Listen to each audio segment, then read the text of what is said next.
The NFL season is underway, and of course, there is a lot to talk about when it comes to the National Football League. There's stars galore, and everyone has their predictions for who will be that league MVP.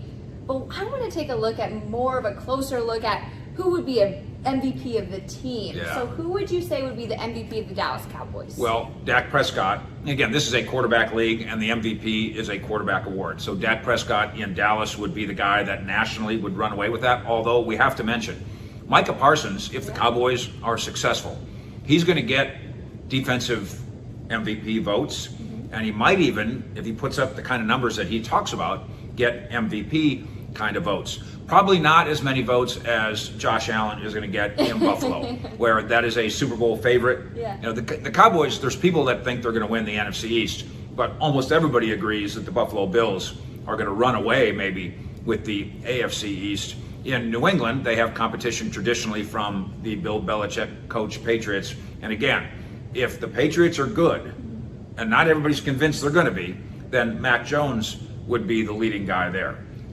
The Bills and the Rams, of course, faced off in Week 1 Thursday, and I think we saw the re-unveiling of what the Bills can do.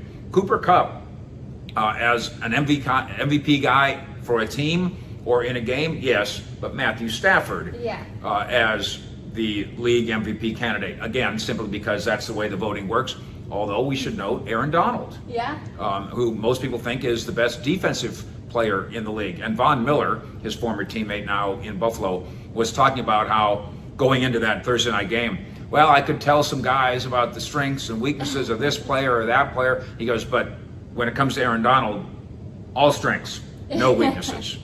I thought it was very interesting everything that Von Miller said ahead of that Thursday night matchup, saying, you know, I've already worked through it in my brain. What I'm going to say if I run into whoever among the sidelines. What a very interesting take. Yeah, and you see this as the season go on. You're going to see these rivalries. We saw Saints-Falcons, two teams that just, and their fan bases, in a fun way, despise one another. Now, Cameron Jordan, the great Saints defensive player, who Coach Arthur Smith said, I wish he would have retired. I wish he would have gone into the media. Said going into the matchup between Saints and Falcons, the Falcons suddenly have a potentially lethal offense with their new weaponry. Now we'll see how that unfolds over the course of time. The Saints are a team that thinks they can contend.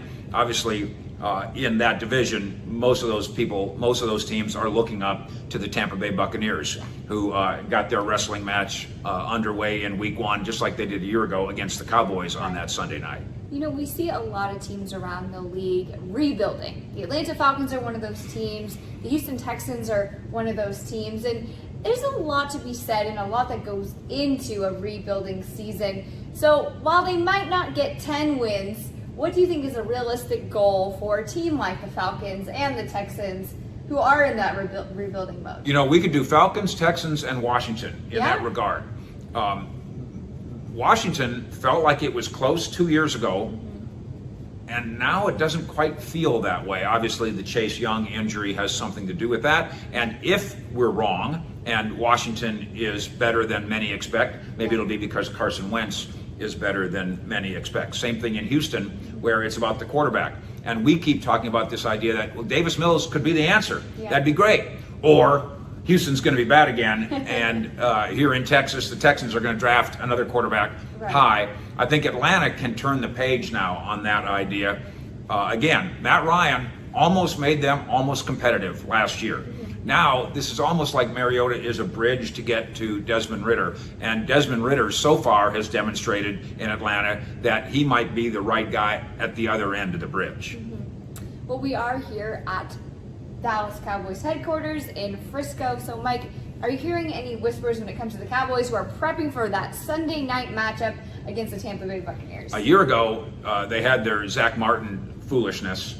They were going to, because he had the COVID, they were going to jet him in, helicopter in, they were going to drop him in uniform in a parachute in the middle.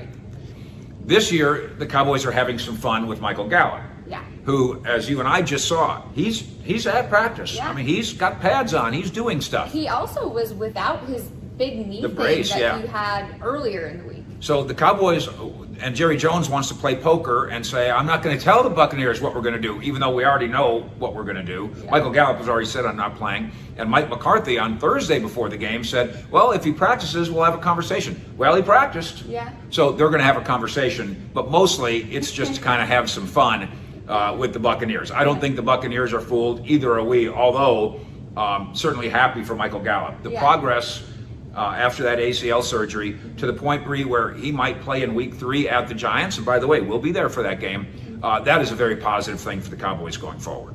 Another thing that's come out of Dallas Cowboys practice this week is the idea of Ezekiel Elliott and Tony Pollard as both number ones, using them in tandem.